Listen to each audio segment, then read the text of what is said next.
Ces 5 blessés dans une fusillade cette nuit à Poitiers, dans la Vienne. Dont un adolescent de 15 ans touché par balle à la tête. Fusillade qui a dégénéré en rixe, selon le ministre de l'Intérieur.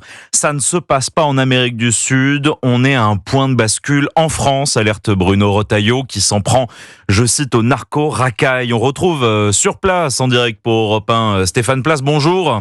Bonjour Thomas, bonjour à tous. Stéphane, que s'est-il passé cette nuit ? Écoutez, il y a eu cette fusillade que vous évoquiez et ce matin sur cette grande place au pied des immeubles, on croise quelques curieux, des habitants encore sous le choc, et on distingue devant moi, là, à quelques mètres, cette trace ocre devant le restaurant où a eu lieu cette fusillade, donc hier, peu avant 23h, d'après les premiers éléments de l'enquête.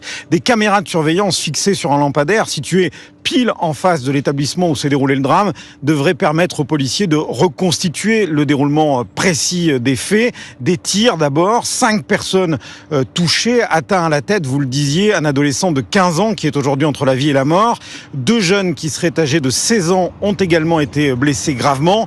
Puis une rixe a éclaté, semble-t-il, une rixe impliquant des dizaines de personnes, au moins une cinquantaine. Le bilan est donc terrible, mais il aurait pu être encore plus lourd, selon Linda Kebab, la secrétaire nationale unité SGP Police, qui explique qu'heureusement, ces policiers, ses collègues poitevins sont intervenus rapidement, en nombre, parce que c'était la nuit d'Halloween. Les collègues nous parlent d'une 60aine d'individus. Heureusement, nos collègues avaient été déployés en masse en prévision d'Halloween et ils ont pu contenir très vite la situation et intervenir rapidement. Et certainement, sans leur intervention rapide, ça aurait pu être plus dramatique.